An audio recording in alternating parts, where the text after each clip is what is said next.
Hello नमस्कार दोस्तों, मैं अनीश ओझा आप सभी लोगों को आप लोग के अपने यूट्यूब चैनल नेक्स्ट सिलेक्शन पे बहुत बहुत स्वागत करता हूं।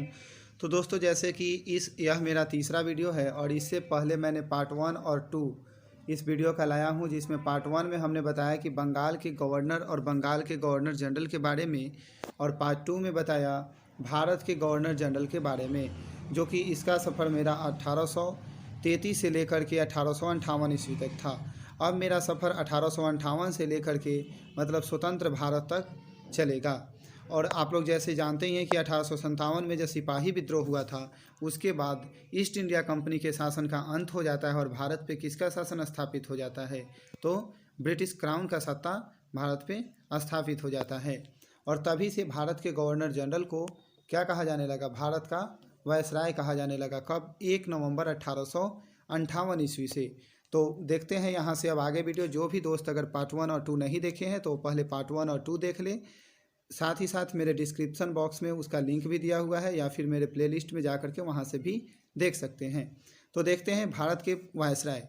तो भारत के जो प्रथम वायसराय थे वो कौन थे? Lord Canning. इनका कार्यकाल जो था 1 नवंबर 1858 से लेकर के 21 मार्च 1862 ईस्वी तक था।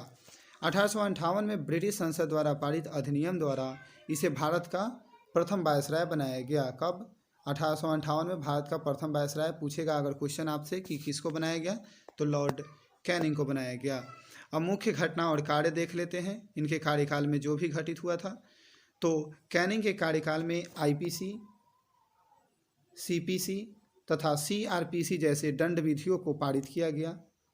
कैनिंग के समय में ही लंदन विश्वविद्यालय की तर्ज पर 1857 में कलकत्ता, मद्रास और बम्बई विश्वविद्यालयों की स्थापना की गई। कलकत्ता, मद्रास और बम्बई विश्वविद्यालय का स्थापना कब किया गया था? 1857 में। 1861 का भारतीय परिषद अधिनियम कैनिंग के समय में ही पारित हुआ। 1861 का क्या होता है कि भारतीय परिषद अधिनियम आता है, और सबसे पहले एक क्वेश्चन VVI है, बहुत ही इंपॉर्टेंट क्वेश्चन है कि सबसे पहले किस एक्ट के तहत वायसराय को अध्यादेश जारी करने की शक्ति दी गई, तो 1861 के एक्ट के तहत दिया गया था। कैनिंग के कार्यकाल में ही भारतीय इतिहास का प्रसिद्ध नील विद्रोह हुआ था। नील विद्रोह जो कि पश्चिम बंगाल में हुआ था, और इसी पर एक पुस्तक भी लिखा गया है दीनबंधु मित्र का। ठीक है, नेक्स्ट देखते हैं पॉइंट। 1861 का भारतीय परिषद अधिनियम कैनिंग के समय में ही पारित किया हुआ था।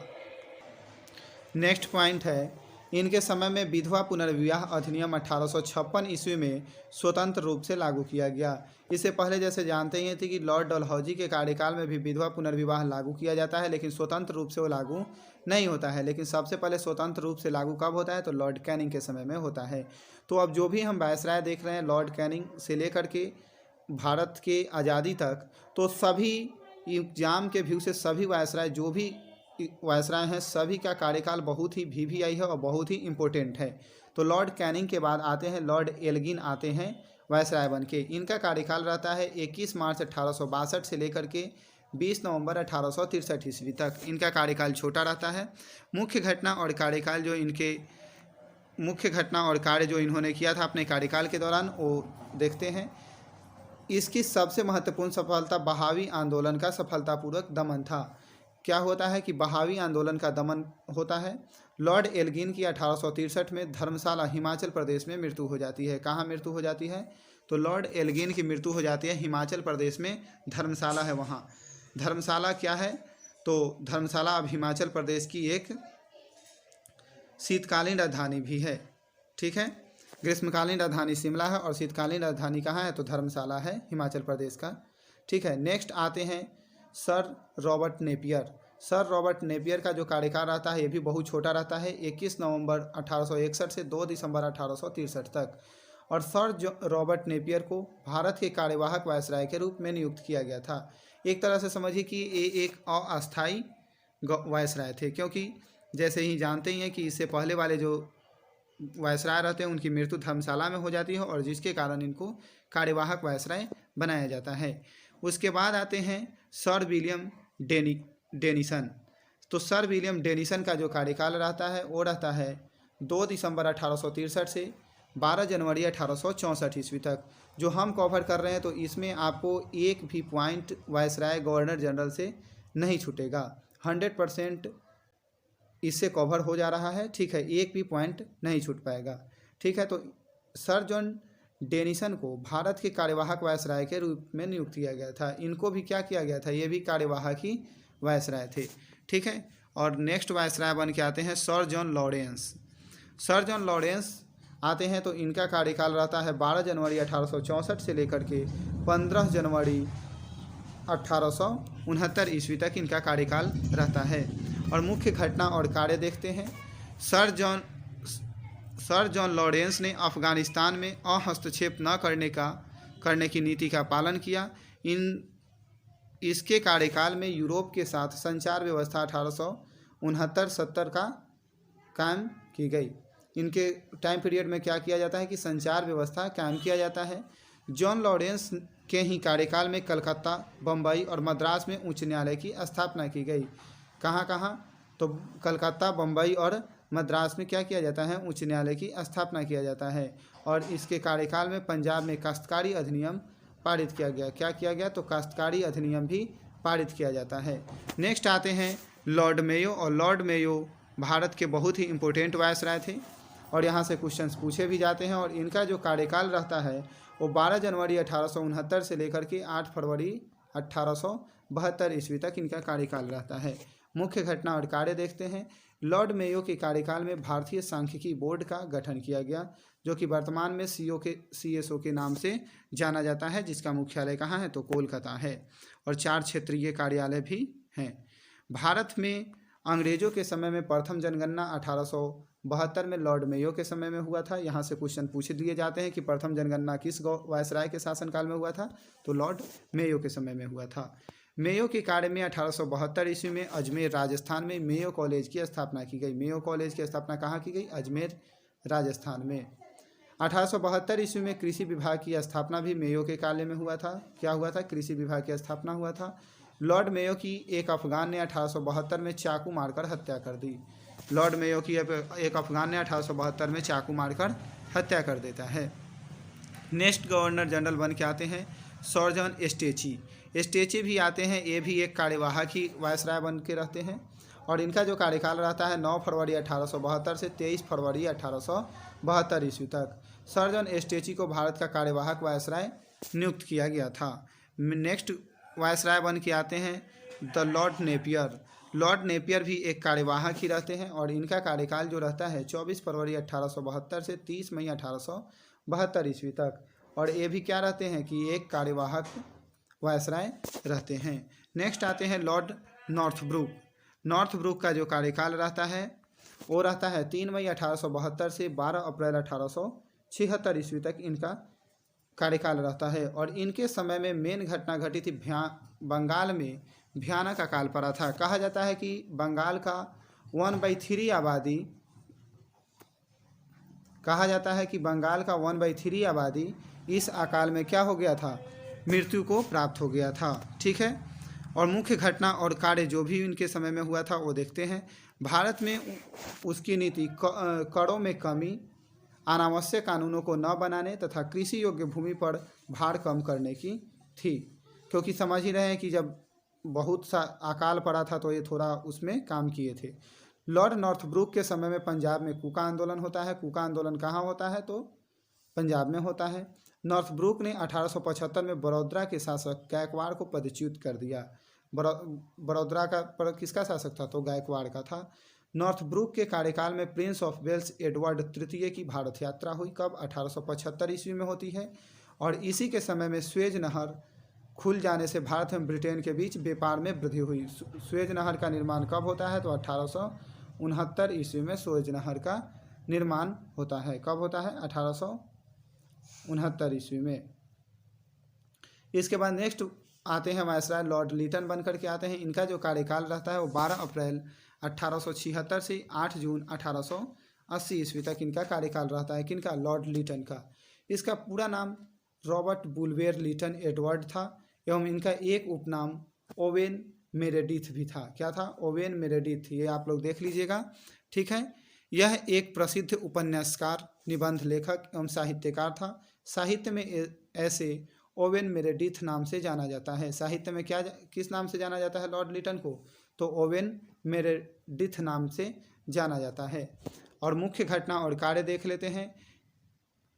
इसमें समय में बम्बई, मद्रास, हैदराबाद, पंजाब एवं मध्य भारत में भयानक अकाल पड़ा। इनके समय में भी अकाल पड़ता है, लेकिन कहाँ पड़ता है? बम्बई में, मद्रास में, हैदराबाद, पंजाब और मध्य भारत में पड़ता है। इसने रिचर्ड स्टेची की अध्यक्षता में अकाल आयोग का गठन किया था। किसकी अध्यक्षता में? रिचर्ड स्टेची की अध्यक्षता में करते हैं। लॉर्ड लीटन के कार्यकाल में प्रथम दिल्ली दरबार का आयोजन किया गया और एक राज अधिनियम पारित करके 1877 में ब्रिटेन की महारानी विक्टोरिया को कैसर हिंद की उपाधि से विभूषित किया गया। यहाँ से क्वेश्चन पूछा जाता है कि महारानी विक्टोरिया को कैसर हिंद की उपाधि कब दिया गया था? तो 1877 ईस्वी में दिल्ली दरबार में। कौन? प्रथम दिल्ली दरबार। लीटन ने अलीगढ़ में एक मुस्लिम एंग्लो प्राचार्य महाविद्यालय की स्थापना की। यही बाद में क्या हो जाता है? Aligarh Anglo Indian college. Next point देखते हैं। इसके कार्यकाल में 1878 ईस्वी में वर्नाक्यूलर प्रेस एक्ट पारित किया गया, जिसके कारण कई स्थानीय भाषाओं के समाचार पत्र आदि को विद्रोहात्मक सामग्री के प्रकाशन का आरोप लगाकर बंद कर दिया गया। क्या होता है? वर्नाक्यूलर प्रेस एक्ट सबसे महत्वपूर्ण घटना है। कब आती है? 1878 ईस्वी में। कौन वायसराय रहते हैं? तो लॉर्ड लीटन रहते हैं। ठीक है। इसके समय में शस्त्र एक्ट, आर्म्स एक्ट 1878 पारित हुआ, जिसमें भारतीयों को शस्त्र रखने और बेचने से रोक दिया गया। कोई भी भारतीय जो भी नागरिक हो वो न शस्त्र रख सकते हैं और ना ही शस्त्र बेच सकते थे। इसने सिविल सेवा परीक्षाओं में प्रवेश की अधिकतम आयु सीमा घटाकर 19 वर्ष कर दी। इससे पहले जो 21 वर्ष था अधिकतम आयु, उसको घटा करके क्या कर देते हैं? 19 वर्ष कर देते हैं। नेक्स्ट आते हैं वायसराय बन करके लॉर्ड रिपन। इससे पहले जो हमने लॉर्ड लीटन देखे थे, उसमें उन्होंने भारत में बहुत ही मतलब एक तरह से दंडात्मक शासन किया था, लेकिन लॉर्ड रिपन का शासन जो था बहुत ही इंडिया के प्रति उदारवादी इन्होंने शासन किया था। और इनका जो कार्यकाल रहता है 8 जून 1880 से लेकर के 13 दिसंबर 1884 ईस्वी तक इनका कार्यकाल रहता है। मुख्य घटना और कार्य इनके देख लेते हैं। रिपन ने समाचार पत्रों की स्वतंत्रता को बहाल करते हुए 1882 ईस्वी में वर्नाक्यूलर प्रेस एक्ट को रद्द कर दिया, जिस कारण इसे प्रेस का मुक्तिदाता भी कहा जाता है। जैसे कि देखें कि वर्नाक्यूलर प्रेस एक्ट 1878 में लाते कौन है? तो लॉर्ड लीटन लाते हैं। और उसको हटाते कौन है? तो लॉर्ड रिपन हटाते हैं 1882 ईस्वी में। इसीलिए इनको प्रेस का मुक्तिदाता कहा जाता है। रिपन ने सिविल सेवा में प्रवेश की अधिकतम आयु को 19 वर्ष से बढ़ाकर 21 वर्ष कर दिया। देखिए, जो भी काम लीटन करते हैं गलत, उसी को सही करते हैं कौन? रिपन। ठीक है। रिपन के काल में भारत में 1881 ईस्वी में सर्वप्रथम नियमित जनगणना करवाई गई। सबसे पहले जनगणना मेयो के समय में हुआ था 1872 में, लेकिन नियमित जनगणना सबसे पहले 1881 में लॉर्ड रिपन के समय होता है। 1881 ईस्वी में प्रथम कारखाना अधिनियम रिपन के काल में लाया गया। रिपन के समय में 1882 में शिक्षा के क्षेत्र में सर विलियम हंटर की अध्यक्षता में हंटर आयोग का गठन हुआ और 1882 में स्थानीय शासन प्रणाली की शुरुआत हुई। कब हंटर आयोग किस चीज़ से संबंधित है? तो शिक्षा में सुधार से कब आता है? तो 1882 में आता है। 1883 में इल्बर्ट बिल विवाद रिपन के समय में ही पारित हुआ, जिसमें भारतीयों को भी यूरोपीय कोर्ट में जज बनने का अधिकार दे दिया गया था। ठीक है। फ्लोरेंस नाइटिंगेल ने रिपन को भारत का उद्धारक भी कहा है। किसने कहा था? फ्लोरेंस नाइटिंगेल ने रिपन को क्या कहा था? भारत का उद्धारक। यहाँ से बहुत क्वेश्चन पूछे जाते हैं कि भारत का उद्धारक किसको कहा जाता है? तो रिपन को। ठीक है। उसके बाद नेक्स्ट आते हैं वायसराय बन करके लॉर्ड डफरिन। और लॉर्ड डफरिन का जो कार्यकाल रहता है वो रहता है 13 दिसंबर 1884 से लेकर के 10 दिसंबर 1888 ईस्वी तक रहता है। मुख्य घटना और कार्य देख लेते हैं। डफरिन के काल में 28 दिसंबर 1885 को बम्बई में ए.ओ. ह्यूम के नेतृत्व में भारतीय राष्ट्रीय कांग्रेस की स्थापना हुई। डफरिन के कार्यकाल की सबसे महत्वपूर्ण घटना भारतीय राष्ट्रीय कांग्रेस की स्थापना 28 दिसंबर 1885 थी। इसी समय बंगाल टेनेंसी एक्ट, किराया अधिनियम, अवध टेनेंसी एक्ट एवं पंजाब टेनेंसी एक्ट पारित हुआ। डफरिन के समय में तृतीय आंग्ल बर्मा युद्ध हुआ और बर्मा को भारत में मिला लिया गया। तृतीय आंग्ल बर्मा युद्ध किसके समय में हुआ? डफरिन के समय में। और उसके बाद क्या किया जाता है? बर्मा को भारत में मिला लिया जाता है। लॉर्ड डफरिन के समय में अफगानिस्तान की उत्तरी सीमा का निर्धारण किया गया। ठीक है। उत्तरी सीमा का निर्धारण कर दिया जाता है। ठीक। नेक्स्ट देखते हैं, नेक्स्ट वायसराय बन के आते हैं लॉर्ड लैंसडाउन। लॉर्ड लैंसडाउन का जो कार्यकाल रहता है वो रहता है 10 दिसंबर 1888 से लेकर के 11 अक्टूबर 1894 ईस्वी तक। मुख्य घटना और कार्य देख लेते हैं इनका। भारत एवं अफगानिस्तान के बीच सीमा रेखा, जिसे डुरंड रेखा के नाम से जाना जाता है, का निर्धारण 1893 में लैंसडाउन के समय में हुआ था। किसके समय में हुआ था? लैंसडाउन के समय में हुआ था। कब हुआ था? 1893 में।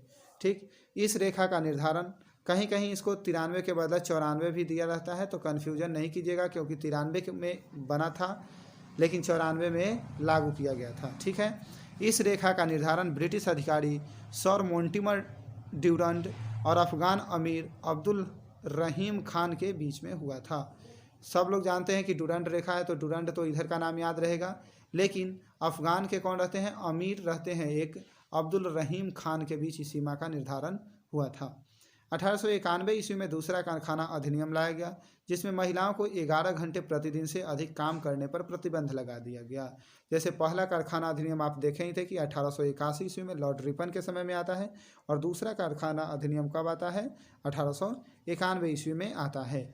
लॉर्ड लैंसडाउन के समय में 1891 में एज ऑफ कंसेंट बिल पारित हुआ, जिसके अंतर्गत एक व्यक्ति के यौन कृत्यों के लिए सहमति की उम्र बढ़ा दी गई, जिसमें लड़कियों की यौन सहमति की उम्र 10 वर्ष से बढ़ाकर 12 वर्ष कर दी गई। ठीक है, नेक्स्ट पॉइंट देखते हैं। इससे कम उम्र में यौन संबंध बनाने पर इसे बलात्कार माना गया, चाहे वे विवाहित ही क्यों न हो। ठीक है, नेक्स्ट पॉइंट देख लेते हैं। नेक्स्ट वायसराय बन करके आते हैं लॉर्ड एल्गिन आते हैं। लॉर्ड एल्गिन का जो कार्यकाल रहता है 11 अक्टूबर 1894 से लेकर के 6 जनवरी 1899 ईस्वी तक इनका कार्यकाल रहता है। मुख्य घटना और कार्य देख लेते हैं। लॉर्ड एल्गिन के कार्यकाल में भारत में क्रांतिकारियों की शुरुआत हुई, और पूना के चापेकर बंधुओं दामोदर हरि चापेकर, बालकृष्ण हरि चापेकर और वसुदेव हरि चापेकर ने British plague commissioner WC Rand की गोली मारकर भारत की प्रथम राजनीतिक हत्या की। कहा जाता है कि प्रथम राजनीतिक हत्या किसकी होती है? तो ये होती है किसका? WC रैंड का। और कौन करते हैं? तो चापेकर बंधु करते हैं। लॉर्ड एल्गिन के समय में ही भारत में देशव्यापी अकाल पड़ा, जिसमें करीब 45 लाख लोगों की मौत हो गई। अभी तक हम देखेंगे कि 2 अकाल पहले भी पड़ा था, लेकिन ये भी एक बहुत ही भयंकर अकाल रहता है, और इसमें 45 लाख लोगों की मौत हो जाती है। एल्गिन ने हिंदू कुश पर्वत के दक्षिण में चित्राल राज्य के विद्रोह को दबाया। हिंदू कुश आप लोग जानते ही हैं कि कहाँ है। आप लोग कमेंट बॉक्स में ज़रूर बताएं हमको कि हिंदू कुश पर्वत कहाँ स्थित है, और यहीं पे एक चित्राल राज्य रहता है जिसके विद्रोह को दबाते हैं। नेक्स्ट वायसराय बन करके आते हैं कौन? Lord Curzon. और ये जो भी अभी वायसराय चल रहे हैं ये बहुत ही ज़्यादा इम्पोर्टेंट है। आप लोग इसको एकदम कंठस्थ याद कर लीजिए, क्योंकि इतना डीपली आपको कहीं भी नहीं मिलेगा। ठीक है, और अगर वीडियो अच्छा लगे तो शेयर ज़रूर कर ले, चैनल को सब्सक्राइब भी करें, वीडियो को लाइक भी करें और अपने दोस्तों को भी सेंड करें। ठीक है, तो इनका जो कार्यकाल रहता है लॉर्ड कर्जन का 6 जनवरी 1899 से लेकर के 18 नवंबर 1905 ईस्वी तक इनका कार्यकाल रहता है। प्रमुख घटना और कार्य देख लेते हैं। लॉर्ड कर्जन के कार्यकाल में सर एंड्रयू फ्रेशर की अध्यक्षता में एक पुलिस आयोग का गठन किया गया। इस आयोग की अनुशंसा पर प्रांतीय पुलिस की स्थापना व केंद्रीय गुप्तचर विभाग की स्थापना CID की भी स्थापना की गई। यहाँ देखिए CID की स्थापना कब होती है? तो ये कर्जन के समय में होती है। ठीक है, कर्जन के समय में उत्तरी पश्चिमी सीमांतवर्ती प्रांत नॉर्थ वेस्ट फ्रंटर प्रोविंस की स्थापना भी की गई। ठीक है, और नेक्स्ट पॉइंट देखते हैं। शैक्षिक सुधारों के अंतर्गत कर्जन ने 1902 ईस्वी में सर टॉमस रैले, किसके? सर टॉमस रैले की अध्यक्षता में विश्वविद्यालय आयोग का गठन किया गया। विश्वविद्यालय आयोग का गठन कब किया गया? तो 1902 ईस्वी में। अध्यक्ष उसके रहते हैं सर टॉमस रैले रहते हैं। नेक्स्ट पॉइंट देख लेते हैं। कर्जन के समय में 1904 ईस्वी में प्राचीन स्मारक संरक्षण अधिनियम पारित हुआ, जिसके द्वारा भारत में पहली बार ऐतिहासिक इमारतों की सुरक्षा एवं मरम्मत की ओर ध्यान देने के लिए भारतीय पुरातात्विक विभाग की स्थापना की गई। अब दोस्तों बताइए हमको कमेंट बॉक्स में कि भारतीय पुरातात्विक विभाग का मुख्यालय कहाँ स्थित है वर्तमान में। ठीक है, कर्जन ने 1901 ईस्वी में सर कॉलिन स्कॉट मॉनक्रिफ की अध्यक्षता में एक सिंचाई आयोग का भी गठन किया गया। ठीक है, नेक्स्ट पॉइंट देखते हैं। करजन के समय में भारत में भयानक अकाल भी पड़ा, जिससे करीब 60 से 90 लाख लोगों के मरने का अनुमान लगाया गया। अभी देख रहे हैं कि उस समय बंगाल में बहुत ही अकाल पड़ते थे और ब्रिटिश साम्राज्य उनको मदद नहीं कर पाती थी, जिससे लाखों की संख्या में लोग मारे जाते थे। 1899 में पड़े अकाल, यहाँ देखिए 1899 1900 होगा यहाँ। ठीक है, 1899 और 1900 में पड़े अकाल व सूखे की स्थिति के विश्लेषण के लिए सर एंटनी मैकडॉनल की अध्यक्षता में एक अकाल आयोग का गठन किया गया। ठीक है, नेक्स्ट पॉइंट देखते हैं। लॉर्ड कर्जन के समय में सर्वाधिक महत्वपूर्ण कार्य था 1905 ईस्वी में बंगाल का विभाजन, जिसके बाद भारत में क्रांतिकारी गतिविधियों का सूत्रपात हो गया। बंगाल विभाजन कब होता है? तो 1905 ईस्वी में होता है। लागू कब होता है? तो 16 अक्टूबर 1905 ईस्वी को ये लागू होता है। नेक्स्ट पॉइंट देखते हैं। 1905 ईस्वी में लॉर्ड कर्जन ने अपने पद से इस्तीफा दे दिया। कब इस्तीफा दे देते हैं? तो लॉर्ड कर्जन 1905 ईस्वी में अपने पद से इस्तीफा दे देते हैं। नेक्स्ट वायसराय बनकर के आते हैं लॉर्ड मिंटो द्वितीय। लॉर्ड मिंटो द्वितीय का जो कार्य रहता है 18 नवंबर 1905 ईस्वी से 23 नवंबर 1910 ईस्वी तक इनका कार्यकाल रहता है। मुख्य घटना और जो कार्य इनके कार्यकाल में होता है वो देखते हैं। लॉर्ड मिंटो के कार्यकाल में 1906 ईस्वी में मुस्लिम लीग, ऑल इंडिया मुस्लिम लीग की स्थापना होती है। मुस्लिम लीग की स्थापना कौन करते हैं? तो इसका ढाका में होता है। सलीमुल्लाह खां और सदात खां ने इनकी स्थापना करते हैं। इसके कार्यकाल में 1906 ईस्वी में कांग्रेस का सूरत का अधिवेशन हुआ। क्या होता है? सूरत का अधिवेशन होता है कांग्रेस का 1906 ईस्वी का, जिसमें कांग्रेस का विभाजन हो गया, जिसका 1916 के लखनऊ अधिवेशन में क्या होता है? पुनः एकीकरण होता है और कांग्रेस के 1900 ठीक है, तो ये यहाँ जो 1906 ईस्वी का है, तो 1906 ईस्वी में कांग्रेस का अधिवेशन होने वाला था, लेकिन ये विवादित हो जाने के कारण नहीं हो पाया था और यही अधिवेशन 1907 ईस्वी में सूरत में होता है। यहाँ पे आप कन्फ्यूजन नहीं कीजिएगा। ठीक है, और 1907 में जो कांग्रेस के अधिवेशन होता है उसके अध्यक्ष रहते हैं रास बिहारी घोष, और उसी समय कांग्रेस क्या होता है? गरम दल और नरम दल दो भागों में बट जाता है। नेक्स्ट वायसराय बनकर के नेक्स्ट पॉइंट देखते हैं। लॉर्ड मिंटो के समय में मार्ले मिंटो सुधार अधिनियम आता है। कब आता है मार्ले मिंटो सुधार? 1909 में आता है, पारित हुआ, जिसमें सरकार में भारतीय प्रतिनिधित्व में मामूली बढ़ोतरी हुई और हिंदुओं और मुसलमानों के लिए अलग निर्वाचक मंडल बनाया गया। जैसे कि आप जानते ही हैं कि ब्रिटिशों का एक ही मतलब था कि फूट डालो और शासन करो। तो जब नहीं कुछ हो रहा था तो उन्होंने क्या किया कि मुस्लिम लोग के लिए अलग क्या कर दिया? निर्वाचक मंडल बना दिया, ताकि हिंदू और मुस्लिम लड़े और वो अच्छे से शासन करे। नेक्स्ट पॉइंट देखते हैं। इसके कार्यकाल में खुदीराम बोस को फांसी दे दी गई, जिससे ने प्रफुल्ल चाकी के साथ मिलकर कलकत्ता में मजिस्ट्रेट किंग्सफोर्ड की बग्घी पर बम फेंका था। खुदीराम बोस को भारत में सबसे कम उम्र में फांसी दिए जाने के कारण याद किया जाता है और खुदीराम बोस का मूल स्थान बिहार के मुजफ्फरपुर डिस्ट्रिक्ट में था। ठीक है, मिंटो के ही कार्यकाल 1908 में बाल गंगाधर तिलक को 6 वर्ष की सज़ा सुनाई गई थी, क्योंकि तिलक ने क्रांतिकारी प्रफुल्ल चाकी और खुदीराम बोस के बम हमले का समर्थन किया था और उन्हें बर्मा की जेल में भेज दिया गया। किनको? बाल गंगाधर तिलक को। लॉर्ड मिंटो के समय में अंग्रेजों ने बांटो और राज करो की नीति औपचारिक रूप से अपना ली थी, वो हम पहले ही आपको बता चुके हैं। नेक्स्ट आते हैं वायसराय बनकर के लॉर्ड हार्डिंग द्वितीय। लॉर्ड हार्डिंग द्वितीय का जो कार्यकाल रहता है वो रहता है 23 नवंबर 1910 ईस्वी से 4 अप्रैल 1916 ईस्वी तक लॉर्ड हार्डिंग द्वितीय का कार्यकाल रहता है। मुख्य घटना और कार्य जो होता है वो देखते हैं। लॉर्ड हार्डिंग के समय सन 1911 में जॉर्ज पंचम के आगमन पर दिल्ली दरबार का आयोजन किया गया। साथ ही बंगाल विभाजन को रद्द कर दिया गया। बंगाल विभाजन आता कब है? तो 1905 में। रद्द कब होता है? 1911 ईस्वी में। और इस समय आते हैं कौन? लॉर्ड हार्डिंग के समय में आते हैं जॉर्ज पंचम आते हैं। दिल्ली दरबार का आयोजन किया जाता है। 1911 में ही बंगाल से अलग करके बिहार और उड़ीसा राज्य से नए राज्यों का निर्माण हुआ। क्या होता है कि बंगाल से बिहार को अलग किया जाता है और बिहार में ही क्या रहता है उस समय? उड़ीसा और वर्तमान का झारखंड भी उस समय बिहार में ही रहता है। हार्डिंग के लेकिन ये लागू कब होता है? बिहार की स्थापना कब होती है? तो 22 मार्च 1912 ईस्वी को ये होता है। ठीक है, विभाजन 1911 में ही हो जाता है, मतलब घोषणा कर दिया जाता है, लेकिन लागू होता है 22 मार्च 1912 को। ठीक है, नेक्स्ट पॉइंट देखते हैं। हार्डिंग के कार्यकाल में भारत की राजधानी को कलकत्ता से दिल्ली स्थानांतरित कर दिया जाता है। कब? 1912 ईस्वी में। हार्डिंग के समय 11 और 12 कोई भी रहे, कोई दिक्कत नहीं। हार्डिंग के समय में ही सन 1914 ईस्वी में प्रथम विश्व युद्ध प्रारंभ हुआ, जिसके लिए वह भारत का समर्थन पाने में सफल हो गए। ठीक है, प्रथम विश्व युद्ध कब से कब तक चला था ये हमको कमेंट बॉक्स में आप लोग बताएं। आप लोग वीडियो पे ज़रूर कमेंट करें। ठीक है, हार्डिंग के समय में 1913 में फिरोज शाह मेहता ने बॉम्बे क्रॉनिकल एवं गणेश शंकर विद्यार्थी ने प्रताप का प्रकाशन किया। हार्डिंग के कार्यकाल में तिलक ने अप्रैल 1915 में और एनी बेसेंट ने सितंबर 1915 में होम रूल लीग की स्थापना की। सबसे पहले अगर होम रूल लीग की स्थापना कौन करते हैं तो एनी बेसेंट और उस तिलक होम रूल की स्थापना करते हैं। कब? भारत में। लेकिन अगर इसमें भी पूछ दे कि इन दोनों में सबसे पहले कौन है तो बाल गंगाधर तिलक, क्योंकि ये अप्रैल 1915 और ये सितंबर 1915।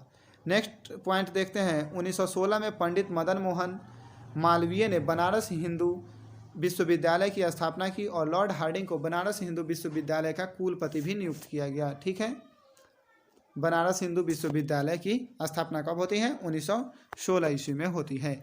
नेक्स्ट वायसराय देख लेते हैं, लॉर्ड चेम्सफोर्ड। लॉर्ड चेम्सफोर्ड का जो कार्यकाल रहता है वो 4 अप्रैल 1916 से 2 अप्रैल 1921 ईस्वी तक रहता है। और दोस्तों हम पहले ही बता दिए हैं कि जो अभी वायसराय चल रहे हैं वो बहुत ही इंपॉर्टेंट हैं एग्जाम के पॉइंट ऑफ व्यू से। मुख्य घटना और कार्य देख लेते हैं। इसके कार्यकाल में तिलक और एनी बेसेंट ने अपने होम रूल लीग के आंदोलन की शुरुआत की। 1916 में कांग्रेस और मुस्लिम लीग में एक समझौता हुआ जिसे लखनऊ पैक्ट के नाम से जाना जाता है। लखनऊ पैक्ट कब होता है? 1916 ईस्वी में होता है। इसके समय में ही भारत में शौकत अली, मोहम्मद अली और मौलाना अबुल कलाम आज़ाद द्वारा खिलाफत आंदोलन की भी शुरुआत की गई, जिसे बाद में गांधी द्वारा चलाए गए असहयोग आंदोलन का भी समर्थन भी मिल गया। खिलाफत आंदोलन तुर्की में उस समय सत्ता के खिलाफ हुआ था। ठीक है, 1920 ईस्वी में मोहम्मदन एंग्लो ओरिएंटल कॉलेज कहाँ पे है? अलीगढ़ में है। सैयद अहमद खां द्वारा 1875 में स्थापित जो किया था उसी का अलीगढ़ मुस्लिम विश्वविद्यालय बना दिया गया। कब? 1920 ईस्वी में। ठीक है, चेम्सफोर्ड के कार्यकाल में सर सिडनी रॉलेट की अध्यक्षता में एक कमेटी नियुक्त करके रॉलेट एक्ट मार्च 1919 ईस्वी में पारित किया गया, जिससे मजिस्ट्रेटों को यह अधिकार मिल गया कि वह किसी भी संदेहास्पद स्थिति वाले व्यक्ति को गिरफ्तार करके उस पर मुकदमा चला सकता है। रॉलेट एक्ट को एक काला कानून के नाम से जाना जाता है, क्योंकि कोई वकील नहीं, कोई दलील नहीं। इस कानून का मेन उद्देश्य था किसी को भी अरेस्ट किया जा सकता है। चेम्सफोर्ड के समय में 1919 में जालियांवाला बाग हत्याकांड हुआ था। कब हुआ था? 13 अप्रैल 1919 ईस्वी को होता है। कौन आदेश देते हैं? तो जनरल ओडायर जो रहते हैं वो आदेश देते हैं और जालियांवाला बाग हत्याकांड होता है। इसके समय में भारत सरकार अधिनियम 1919 ईस्वी में मोंटेस्क्यू चेम्सफोर्ड सुधार लाया गया। कब आता है? 1919 में मोंटेस्क्यू चेम्सफोर्ड सुधार आता है। नेक्स्ट पॉइंट देखते हैं। 1916 ईस्वी में पूना कहाँ है? महाराष्ट्र में महिला विश्वविद्यालय की स्थापना तथा 1917 में शिक्षा पर सैंडलर आयोग की नियुक्ति लॉर्ड चेम्सफोर्ड के समय में ही हुआ था। शिक्षा पर सैंडलर आयोग की नियुक्ति कब होता है? और तो 1917 ईस्वी में होता है। और सैंडलर आयोग जो शिक्षा से संबंधित है विश्वविद्यालय शिक्षा से संबंधित था। ठीक है, नेक्स्ट वायसराय बनकर के आते हैं लॉर्ड रीडिंग। लॉर्ड रीडिंग का जो कार्यकाल रहता है ये रहता है 2 अप्रैल 1921 ईस्वी से 3 अप्रैल 1926 ईस्वी तक इनका कार्यकाल रहता है। मुख्य घटना और कार्य देख लेते हैं। लॉर्ड रीडिंग के समय में गांधी जी का भारतीय राजनीति में पूर्ण रूप से प्रवेश हो चुका था। क्या हो गया? भारतीय राजनीति में पूर्ण प्रवेश हो गया। लॉर्ड रीडिंग के कार्यकाल में 1919 का रॉलेट एक्ट वापस ले लिया गया। ठीक है, रीडिंग के समय में ही केरल में 1921 ईस्वी में मोपला विद्रोह हुआ, जो खिलाफत आंदोलन का ही एक रूप था, जिसके नेता वड़ियनकुंतन, कुंज अहमद हाजी, सीथी कोया थंगल और अली मुसलियर थे। मोपला विद्रोह कहाँ होता है? तो केरल में होता है। कहीं कहीं इसी को बोल देता है कि मोपला विद्रोह पश्चिमी घाट में होता है। ठीक है, तो कन्फ्यूज नहीं कीजिएगा। ठीक है, लॉर्ड रीडिंग के ही कार्यकाल में 5 फरवरी 1922 ईस्वी को चौरी चौरा की घटना हुई, जिसकी वजह से गांधी जी ने अपना सहयोग आंदोलन वापस ले लिया। चौड़ी चौड़ी कहाँ है, तो ये वर्तमान में गोरखपुर जिले में स्थित है। ठीक है, और गोरखपुर से ही कौन, योगी आदित्यनाथ अभी क्या है, उनका भी वहीं पे घर है गोरखपुर में ही। लॉर्ड रीडिंग के समय में 1921 ईस्वी में प्रिंस ऑफ वेल्स का भारत आगमन होता है और इन्हीं के आगमन के उपलक्ष्य में क्या होता है, बम्बई में गेटवे ऑफ इंडिया की स्थापना की जाती है। लॉर्ड रीडिंग के कार्यकाल M.N. राय द्वारा दिसंबर 1925 में भारतीय कम्युनिस्ट पार्टी का भी गठन किया गया। कब, भारतीय कम्युनिस्ट पार्टी का गठन 1925 ईस्वी में होता है। किसके द्वारा, M.N. राय के द्वारा किया जाता है। 1922 ईस्वी में चित्तरंजन दास, नरसिंह चिंतामन केलकर और मोतीलाल नेहरू ने मिलकर स्वराज पार्टी की गठन किया, लेकिन अब मेनली रूप से कब लागू होता है, 1923 ईस्वी में। अगर एग्जाम में पूछ दिया जाए कि स्वराज पार्टी का गठन कब किया गया, तो 1923 ईस्वी में। ठीक है, लॉर्ड रीडिंग के कार्यकाल में दिल्ली और नागपुर विश्वविद्यालय को भी स्थापना किया जाता है। दिल्ली और नागपुर विश्वविद्यालय की स्थापना होती है। ठीक है, नेक्स्ट वायसराय बनकर के आते हैं लॉर्ड इरविन। लॉर्ड इरविन का जो कार्यकाल रहता है वो रहता है 3 अप्रैल 1926 से 18 अप्रैल 1931 ईस्वी तक इनका कार्यकाल रहता है। मुख्य घटना और कार्य देख लेते हैं। इरविन के कार्यकाल के दौरान गांधी जी ने 12 मार्च 1930 ईस्वी में सौनव अवज्ञा आंदोलन, सिविल डिसओबीडियंस मूवमेंट की शुरुआत की। ठीक है, और इरविन के कार्यकाल में 1919 ईस्वी के गवर्नमेंट ऑफ इंडिया एक्ट की समीक्षा करने के लिए 1928 ईस्वी में साइमन कमीशन की नियुक्ति की गई। क्या किया जाता है, साइमन कमीशन की नियुक्ति कब होता है, 1928 में होता है। साइमन कमीशन के अध्यक्ष सर जॉन साइमन थे और इसके एक सदस्य क्लेमेंट एटली भी थे, जो बाद में इंग्लैंड के प्रधानमंत्री बने। ठीक है, और जिनके कार्यकाल में 1947 ईस्वी में भारत और पाकिस्तान को स्वतंत्रता मिली। किनके, क्लेमेंट एटली के। और यही जो प्रधानमंत्री बने थे तो कौन पार्टी से, लेबर पार्टी से बने थे। लॉर्ड इरविन के कार्यकाल में मोतीलाल नेहरू ने नेहरू रिपोर्ट पेश की, जिसमें भारत को अधिशासी राज्य का दर्जा देने की बात कही गई थी। ठीक है, साइमन कमीशन में क्या गो सदस्य थे, तो साइमन कमीशन में 7 गो सदस्य थे और 7 सदस्य ब्रिटिश थे, जिस कारण इनका विरोध किया गया था। और इसी विरोध करने के क्रम में लाहौर में पुलिस की लाठी लगने से लाला लाजपत राय की मृत्यु हो गई। ठीक है, कांग्रेस ने 1930 ईस्वी में महात्मा गांधी के नेतृत्व में सत्याग्रह आंदोलन शुरू किया और अपने कुछ अनुयायियों के साथ दांडी यात्रा करके नमक कानून तोड़ा। कब करते हैं, ये 12 मार्च 1930 ईस्वी को शुरू करते हैं और दांडी कब पहुंचते हैं, तो 6 अप्रैल 1930 ईस्वी को ये पहुंच करके नमक कानून भंग करते हैं। इरविन के समय में लंदन में ब्रिटिश सरकार और गांधी जी के बीच प्रमुख गोलमेज सम्मेलन हुआ। कब होता है, 1931 ईस्वी का गोलमेज सम्मेलन में गांधी जी SS राजपूताना जहाज से जाते हैं, कहाँ, ब्रिटेन जाते हैं और किंग्सले हॉल में वो रुके हुए रहते हैं और इनके साथ में सरोजिनी नायडू भी जाती है। मार्च 1931 में गांधी और इरविन के बीच गांधी इरविन समझौता हुआ, जिसके बाद गांधी ने सौनव अवज्ञा आंदोलन वापस ले लिया। ठीक है, नेक्स्ट पॉइंट देखते हैं। इरविन के कार्यकाल में 1929 ईस्वी में पब्लिक सेफ्टी बिल और लाला लाजपत राय की हत्या के विरोध में दिल्ली के असेंबली हॉल में भगत सिंह और उनके साथियों ने बम फेंका था। लॉर्ड इरविन के कार्यकाल में ही 1929 ईस्वी में प्रसिद्ध लाहौर षड्यंत्र एवं स्वतंत्रता सेनानी जतिन दास की 64 दिन की भूख हड़ताल के बाद जेल में मृत्यु हो जाती है। ये सबसे ज़्यादा पूछा जाता है क्वेश्चन जतिन दास वाला कि कितने दिन भूख हड़ताल के बाद मरे थे, तो 64 दिन। नेक्स्ट पॉइंट देखते हैं। इरविन ने खनन और भूविज्ञान के विकास के लिए Indian school of mines Dhanbad की स्थापना करती है। नेक्स्ट आते हैं वायसराय बनकर के लॉर्ड विलिंगटन। लॉर्ड विलिंगटन का जो कार्यकाल रहता है ये रहता है 18 अप्रैल 1931 ईस्वी से 18 अप्रैल 1936 ईस्वी तक इनका कार्यकाल रहता है। मुख्य घटना और कार्य देख लेते हैं। लॉर्ड विलिंगटन के कार्यकाल में 1931 में द्वितीय गोलमेज सम्मेलन और 1932 में तृतीय गोलमेज सम्मेलन का आयोजन कहाँ होता है, लंदन में होता है। विलिंगटन के समय में 1932 में देहरादून में भारतीय सेना अकादमी इंडियन मिलिट्री एकेडमी IMA की स्थापना की गई। 1934 में गांधी जी ने दोबारा सौनव अवज्ञा आंदोलन शुरू कर देते हैं। ठीक है, क्योंकि फेल हो जाता है गोलमेज सम्मेलन, उसी के कारण 1935 ईस्वी में गवर्नमेंट ऑफ इंडिया एक्ट पारित किया गया एवं 1935 में ही बर्मा को भारत से अलग कर दिया गया। कब, बर्मा को भारत से कब अलग कर दिया जाता है, 1935 ईस्वी में। और बर्मा को क्या कर दिया जाता है, एक अलग करके रखा जाता है। नेक्स्ट पॉइंट देखते हैं, विलिंगटन के समय में ही भारतीय किसान सभा की भी स्थापना की जाती है। ठीक है, महात्मा गांधी एवं अंबेडकर के बीच 24 सितंबर 1932 को पूना समझौता होता है, जो कि क्या एक सांप्रदायिक पंचायत के कारण होता है। ठीक है, उसके बाद नेक्स्ट आते हैं वायसराय बनकर लॉर्ड लिनलिथगो।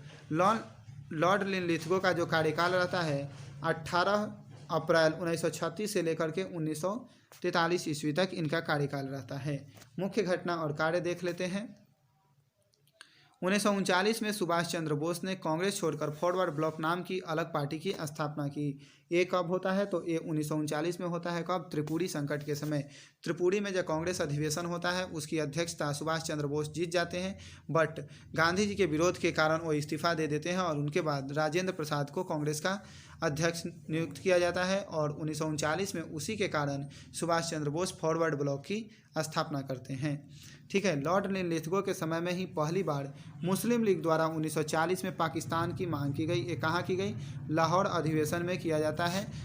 ठीक है, 1942 में क्रिप्स मिशन भारत आता है। कब आता है? 42 में क्रिप्स मिशन, और इसी को Mahatma Gandhi post dated cheque कहते हैं। 1940 ईस्वी में कांग्रेस ने व्यक्तिगत असहयोग आंदोलन प्रारंभ किया, व्यक्तिगत असहयोग आंदोलन शुरू किया, और इसके प्रथम सत्याग्रही थे विनोबा भावे और दूसरे सत्याग्रही थे जवाहरलाल नेहरू। यहाँ पूछ दिया जाता है कि प्रथम सत्याग्रही जिनको अरेस्ट किया गया तो विनोबा भावे, और द्वितीय सत्याग्रही जिनको अरेस्ट किया गया तो जवाहरलाल नेहरू। ठीक है, लॉर्ड लिनलिथगो के कार्यकाल में ही गांधी जी ने करो या मरो का नारा दिया, जो कि भारत छोड़ो आंदोलन के समय दिए थे। भारत छोड़ो आंदोलन कब हुआ था? तो 8 अप्रैल 1942 ईस्वी को हुआ था। नेक्स्ट वायसराय बनकर के आते हैं लॉर्ड वेवेल। दोस्तों इसमें बहुत पॉइंट है, लेकिन हम कितना पॉइंट बताएं बाद में हम उसके बारे में फुल डीप फिर बता देंगे। ऐसे पूरा वीडियो बहुत फुली डीपली बता रहे हैं। ठीक है, तो लॉर्ड वेवेल का जो कार्यकाल था 1 अक्टूबर 1943 से लेकर के 21 फरवरी 1947 ईस्वी तक इनका कार्यकाल था। मुख्य घटना और कार्य क्या किए थे ये देखते हैं। 1945 में लॉर्ड वेवेल ने शिमला में एक समझौते का आयोजन किया, जिसे शिमला समझौता या वेवेल प्लान के नाम से जाना जाता है। ठीक है, वेवेल के समय में 1946 में नौसेना का विद्रोह हुआ था। ठीक है, और 1946 में अंतरिम सरकार का भी गठन किया गया, जिसमें प्रधानमंत्री जवाहरलाल नेहरू को बनाया गया था, और ब्रिटेन के प्रधानमंत्री क्लेमेंट एटली ने 20 फरवरी 1947 को भारत को स्वतंत्र करने की घोषणा कर दी। ठीक है, और इसके बाद नेक्स्ट आते हैं, यानी कि नेक्स्ट एवं अंतिम वायसराय बनकर के आते हैं लॉर्ड माउंटबेटन, जिनका कार्यकाल रहता है 21 फरवरी 1947 से 15 अगस्त 1947 ईस्वी तक। लॉर्ड माउंटबेटन भारत के अंतिम वायसराय रहते हैं। ठीक है, और मुख्य घटना और जो कार्य होता है वो देखते हैं। लॉर्ड माउंटबेटन ने 3 जून 1947 को भारत के विभाजन की घोषणा की। 4 जुलाई 1947 को ब्रिटिश संसद में भारतीय स्वतंत्रता अधिनियम प्रस्तुत किया गया, जिसे 18 जुलाई 1947 को पारित करके भारत की स्वतंत्रता की घोषणा कर दी गई। ठीक है, सब डेट आप लोग याद कर लीजिए क्योंकि ये डेट पूछा जाता है। ठीक है, भारतीय स्वतंत्रता अधिनियम द्वारा भारत को विभाजन करके भारत और पाकिस्तान नाम के 2 राज्यों में बांट दिया गया। ठीक है, और 15 अगस्त 1947 को क्या होता है? भारत स्वतंत्र हो जाता है। ठीक है, आप लोग बताइए कि 15 अगस्त 1947 को कौन सा दिन था? ठीक है, नेक्स्ट होते हैं क्या कि अब तो स्वतंत्र हो गया इंडिया, तो उसके बाद भारत में क्या होते हैं? लॉर्ड माउंटबेटन को ही वायसराय बना करके वायसराय के पोस्ट के क्या कर दिया जाता है? फिर से गवर्नर जनरल कर दिया जाता है। और भारत के अंतिम वायसराय कौन थे? तो लॉर्ड माउंटबेटन थे। और स्वतंत्र भारत के प्रथम गवर्नर जनरल कौन थे? तो लॉर्ड माउंटबेटन थे। और स्वतंत्र भारत के प्रथम एवं अंतिम भारतीय गवर्नर जनरल कौन थे? तो सी राजगोपालाचारी थे, क्योंकि 1948 के बाद पोस्ट को क्या कर दिया जाता है? खत्म कर दिया जाता है। कौन पोस्ट? गवर्नर जनरल के पोस्ट को, और राष्ट्रपति का पोस्ट आ जाता है। तो चक्रवर्ती राजगोपालाचारी का जो कार्यकाल रहता है 15 अगस्त 1947 से 1948 तक रहता है। भारत की स्वतंत्रता के बाद 1948 में चक्रवर्ती राजगोपालाचारी को स्वतंत्र भारत का प्रथम गवर्नर जनरल नियुक्त किया जाता है।